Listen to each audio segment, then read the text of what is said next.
transportation strategy. It's the number one event that kills students and most Americans going abroad. Non-disease causes, that is. In a high-income country, etc., I would do what I would do in the United States. I would have a very superficial vetting of the drivers, whatever. They have tort law there. Anybody that was really incompetent got sued out of business. Not to worry about too much. If you're on the right hand of the column, however, there may be limited vehicle options. There may not be seat belts. There's unlikely to be airbags and things like that. It may be difficult to get certifications of insurance, certifications of inspection. You're not going to get the training history. You're not going to get the driving history of the driver, etc. So you might have to improvise your due diligence. It might mean that your staff might need to ride the buses that you're planning on renting. C, do the drivers, and document. Do the drivers follow the posted speed limits? Do they follow the local laws? Do they switch drivers every 4 to 6 hours? Do they pass on blind curves? Do the exits work? Is there tread on the tires? Are there fire extinguishers, etc., etc.? If you document that, that's as good as it's going to get. General Schwarzkopf used to say, hope is not a strategy. So just getting on a bus and saying, yeah, the local rafting guys down the street use this is probably not enough due diligence if you're operating in a relatively nice area. Gerald Wild's model for all risk management systems: engineer, legislate, and educate. Structure your program so you're not using particularly dangerous transportation.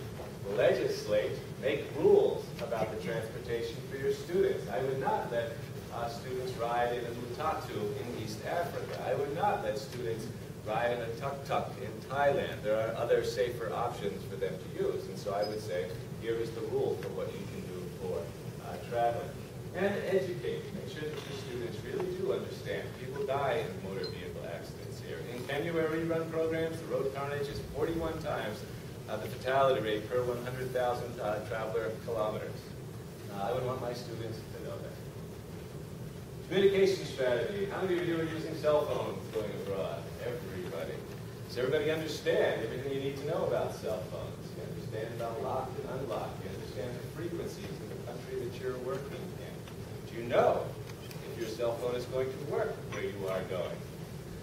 You can go to a website called GSM World and find out some of that. Sometimes GSM World is a little bit behind, but if it says the cell phone coverage is good, it's probably good. If it says the cell phone coverage isn't good, it might still be good. But usually it's not behind in terms of saying things are good that are not good. Are any of you using satellite phones? One person. Do you have any questions about satellite phones? Is everybody aware that in most major emergencies, including the bombings in London, the bombings in Spain, the Katrina hurricane, that the best method of communicating was texting? Is everybody aware of that? If you text, your message gets in a line and eventually goes through. If you keep trying to make calls and you keep trying to make calls and all the lines are just swamped, you never do get through because you have to make the connection. If you text and send it, it'll eventually get through. Having web-based communication options is a really good idea. Having your students and your staff to be able to go to a central website and get the latest updates, the latest instructions adds a whole other dimension to your communication capabilities. I have to do a disclaimer here. I teach for Wilderness Medical Associates. I do think everybody should have about an 8-day medical course, even if you're just walking around the block, which I realize not many people share that point of view. But I want to do that disclaimer before I talk about this. Even if you're in a high-income country with excellent medical resources, I think everybody ought to have a basic couple-of-day first aid course. If you were certainly in the London bombings, all of a sudden London became very much a wilderness context where you are well over 2 hours to definitive care. And if you've ever had or yourself have ever stepped off the curb looking the wrong way in London or any of the other places where people drive on the British side of the road, you know how easy it is to get clobbered. In the 20 minutes it's going to take for an ambulance to get there, you could open an airway, stop a bleed, any of that stuff. It's a good thing to have. And then as you start going across that spectrum, low-income countries with poor medical resources, high exposures, et cetera, it makes sense to have more and more and more medical care. I certainly would want in a middle-income country or a tropical country someone who had a competent knowledge of the exposures and prevention strategies. People should understand if there are mosquito issues there, if there's dengue and malaria, which mosquito bites during the day, which one bites at night, and what's the best bug dope. The soy bug dope doesn't really work. I mean, that's a great thing to use if you're in a place where the mosquitoes aren't carrying things that can kill you. Okay? And I also want people that have the ability to recognize emergencies. When is this a call a helicopter? When is this person needs to be in the hospital now? Or when is this, let's keep looking at it and we can make decisions and move on. The other thing that having more advanced medical training helps people do is to recognize diagnoses and treatments that don't make any sense. And we've had a number of our staff who have said when they've got diagnoses and treatments at a medical facility overseas, they've said, this doesn't add up. And the next caveat, however, is don't practice medicine. Once you've said, you realize that something doesn't look right, then you find somebody who knows a lot more about medicine. You ask them the right questions. But that's what more medical training can do for you, is help you ask the right questions. Medical facility assessment for some of the places that you're going could be very challenging. On the left side, the International Association for Medical Assistance to Travelers is a resource. The U.S. State Department is a resource. ISOS for those that have it, HTH. Some of those insurance companies.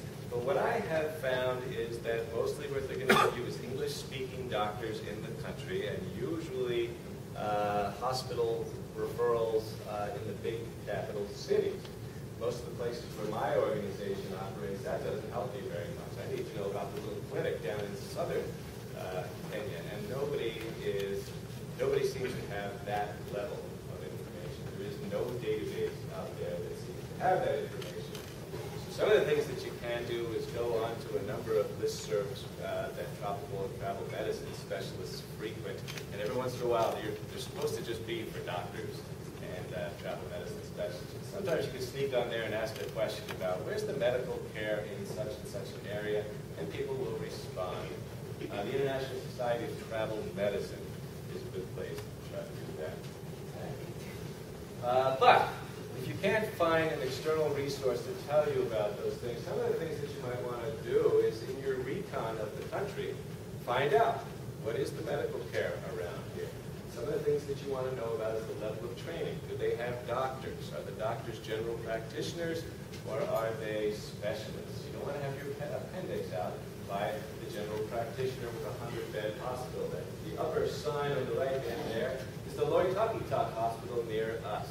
He could certainly take out your appendix. He doesn't want to, though. He'd rather not take out a foreigner's appendix if he knows there will be problems and things don't work out very well. And you really don't want him. Just looking at that delaminating plywood sign, I don't want my appendix out there. I want to get up to Nairobi, where there are specialists who have taken out 20 appendixes this week, and when they take out yours, they can deal with complications. You want to know what level of sophistication is the laboratory.